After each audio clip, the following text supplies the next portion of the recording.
Good morning, Mr. Gately's class. How we doing?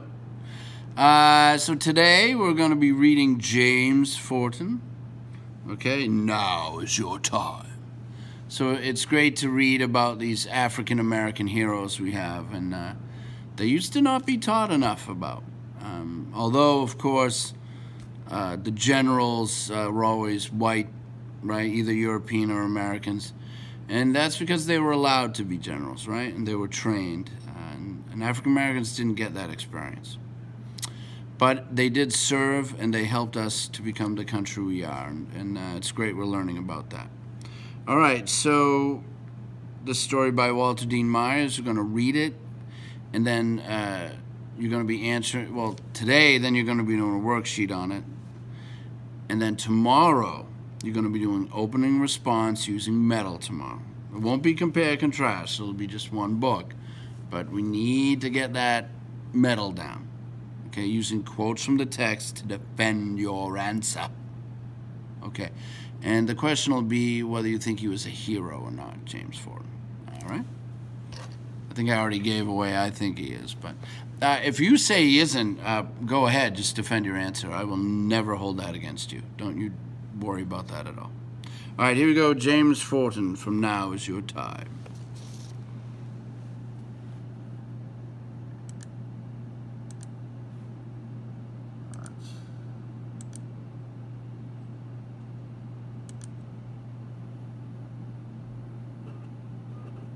Selection 2. Oh. Selection 3. James Forten, From Now Is Your Time, by Walter Dean Myers. Selection illustrated by Leonard Jenkins. It was early morning on Tuesday, September 2nd, 1766, in the city of Philadelphia. The roads into the city were already filling with farmers bringing in produce to sell. Windows in the city were coming alive with the glow of lamplight. Small factory owners trudged through the winding streets to small shops. Printers, shoemakers, blacksmiths, candle makers, bakers, all began the business of the day. For Philadelphia was indeed a city of business. As day broke over the harbor, the masts of the ships loomed against the gray skies. The ships rocked at their moorings as if they too were ready for the new day. Hundreds of free men of African descent lived in Philadelphia. The city was the home of a number of noted abolitionists, people who wanted to abolish or do away with the practice of slavery, including the Quakers, a powerful and influential religious group. More important was the fact that Africans could find work in Philadelphia. Many of the Africans worked the docks, loading and unloading the ships that brought products to the colonies from all over the world. Others were tradesmen and seamstresses, cooks, barbers, and common laborers.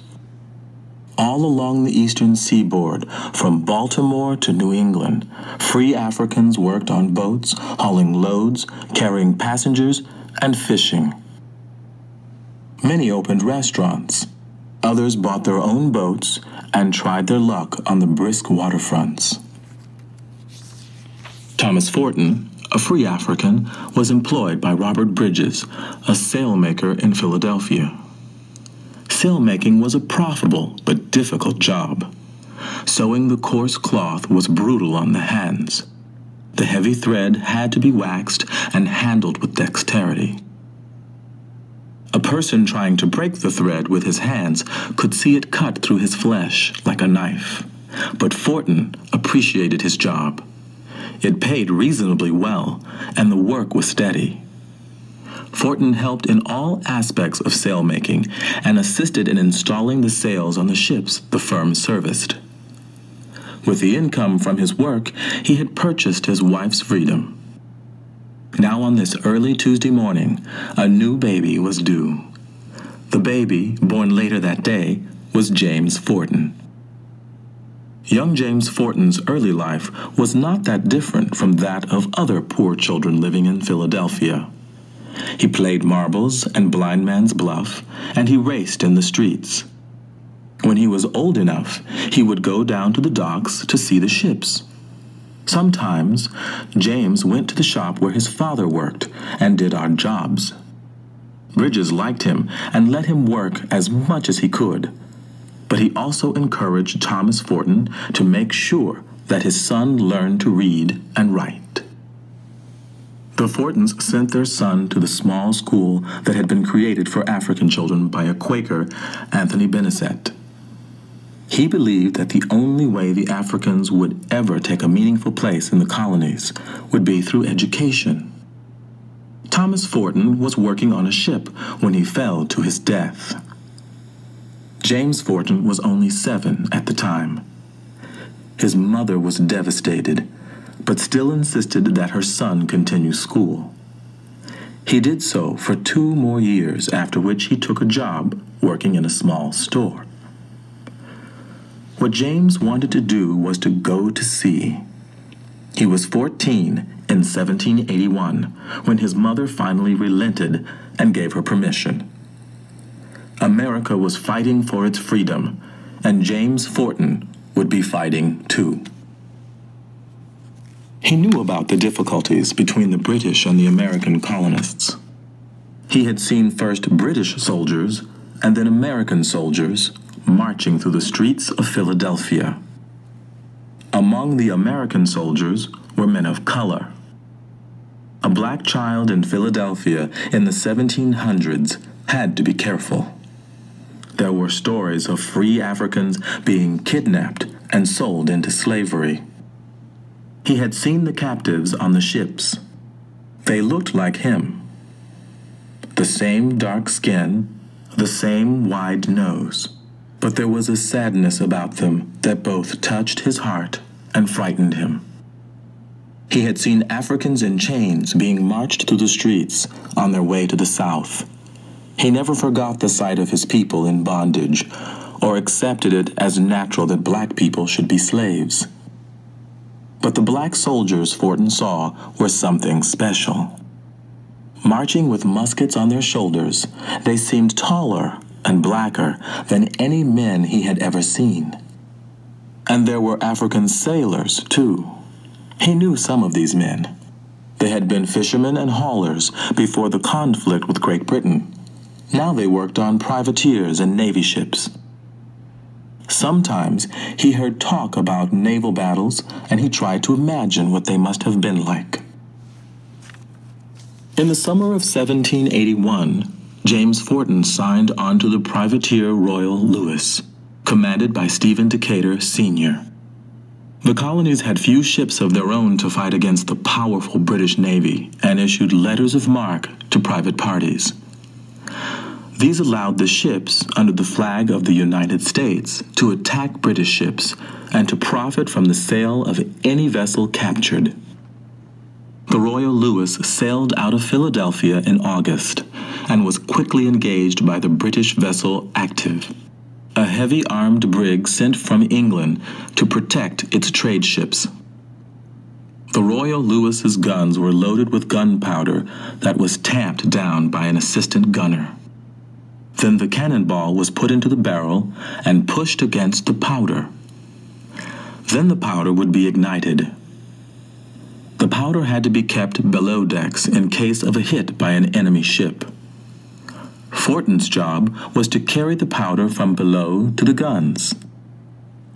Up and down the stairs he raced with the powder as shots from the British ship whistled overhead. There were large holes in the sails, and men screaming as they were hit with grape shot that splintered the sides of the ship. The smell of gunpowder filled the air as Captain Decatur turned his ship to keep his broadside guns trained on the Active. Sailors all about Forten were falling, some dying even as others cried for more powder. Again, he went below decks, knowing that if a shot ripped through to the powder kegs, or if any of the burning planks fell down into the hole, he would be killed instantly in the explosion. Up he came again with as much powder as he could carry. after what must have seemed forever, with the two ships tacking about each other like angry cats, the Active lowered its flag. It had surrendered. Decatur brought his ship into Philadelphia, its gun still trained on the limping Active. The crowd on the dock cheered wildly as they recognized the American flag on the Royal Louis. On board the victorious ship, James Forten had mixed feelings as he saw so many of his comrades wounded, some mortally. The Royal Louis turned its prisoners over to military authorities. On the 27th of September, the Active was sold. The proceeds were split among the owners of the Royal Louis and the crew. The sailors with the worst wounds were sent off to be cared for. The others, their own wounds treated, were soon about the business of repairing the ship. Forten must have been excited. Once the fear of the battle had subsided and the wounded were taken off, it was easy to think about the dangerous encounter in terms of adventure. And they had won. The missing crew was replaced. The ship was checked carefully by its captain and found to be in fine fighting condition. The crew carried more ammunition aboard, more powder, and fresh provisions. Once more, they sailed for open waters. On the 16th of October, 1781, they sighted a ship, recognized it as British, and made for it instantly. As they neared, a second ship was spotted, and then a third. Decatur turned to escape the trap, but it was already too late. The three British ships, the Amphion, the Nymph, and the sloop Pomona, closed in. It was soon clear that the Royal Louis had two choices: to surrender or to be sunk. The Royal Louis lowered its flag. It had surrendered, and its crew were now prisoners. Forten was terrified. He had heard the stories of the British sending captured Africans to the West Indies to be sold into slavery. He knew the Pomona had sailed back and forth from the colonies to the island of Barbados, where many Africans already languished in bondage. It was a time for dread. James was taken aboard the Amphion with others from his crew. On board the British ship, Captain Beasley inspected the prisoners. There were several boys among the American crew, and he separated them from the older men. Captain Beasley's son looked over the boys who had been captured. Many of them were younger than he was. Although still prisoners, the boys were given more freedom than the men, and Beasley's son saw the Americans playing marbles. He joined in the game, and it was during this playing that he befriended Forten. The result of this tentative friendship was that Captain Beasley did not, as he might have done, send Forten to a ship bound for the West Indies and slavery. Instead, he was treated as a regular prisoner of war and sent to the prison ship, the Jersey. Dark and forbidding, the Jersey was a 60-gunner anchored off Long Island in New York. It had been too old to use in the war and had been refitted first as a hospital ship and then as a ship for prisoners. The portholes had been sealed and 20-inch squares carved into her sides. Across these squares, iron bars were placed. The captain of the Jersey greeted the prisoners with a sneer. All were searched under the watchful eyes of British Marines. The wounded were unattended, the sick ignored. The pitiful cries of other prisoners came from below decks. A few pale, sickly prisoners, covered with sores, were huddled around a water cask. Then came the cry that some would hear for months, others for years. "Down, rebels, down!" They were rebels against the king, to be despised, perhaps to be hanged. Traitors, they were being called, not soldiers of America. James was pushed into a line on deck.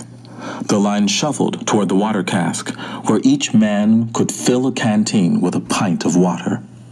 Then they were pushed roughly below decks. The hold of the ship was dark.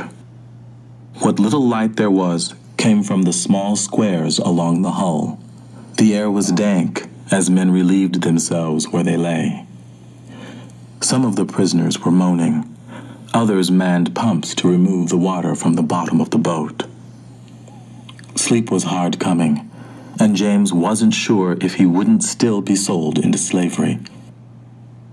Beasley's son had liked him, he remembered, and the boy had offered to persuade his father to take James to England. It would have been better than the hold of the Jersey.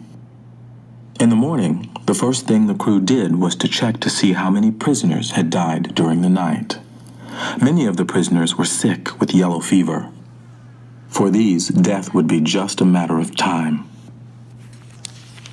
Forten later claimed that the game of marbles with Beasley's son had saved him from a life of slavery in the West Indies. But on November 1st, 2 weeks after the capture of the Royal Louis, the news reached New York that Brigadier General Charles Cornwallis, commander of the British Army in Virginia, had surrendered to George Washington. Washington had strongly protested the British practice of sending prisoners to the West Indies. It was probably the news of his victory, more than the game of marbles, that saved the young sailor. James Forten was not a hero. He did not single-handedly defeat the British or sink a ship. But he fought like so many other Africans for the freedom of America, and he fought well. He was only one of thousands of Africans who helped to create the country known as the United States of America. In Philadelphia after the war, James Forten became an apprentice to the man his father had worked for, Robert Bridges. Like his father, James was a hard worker. Eventually, he would run the business for Robert Bridges, and by 1798, he owned it. At its height, the business employed 40 workers, both black and white. Forten became one of the wealthiest men in Philadelphia. He married and raised a family, passing on to them the values of hard work he had learned from his father. Forten made several major contributions to the sail-making business, among them a method of handling the huge sails in a shop, which allowed sails to be repaired much faster and saved precious time for ship owners. In the coming years, he would use his great wealth to support both anti-slavery groups and the right of women to vote, at a time when over 90% of all Africans in America were still in a state of enslavement. James Forten became one of the most influential of the African abolitionists. He spent much of his life pleading for the freedom of his people in the country his people had helped to create.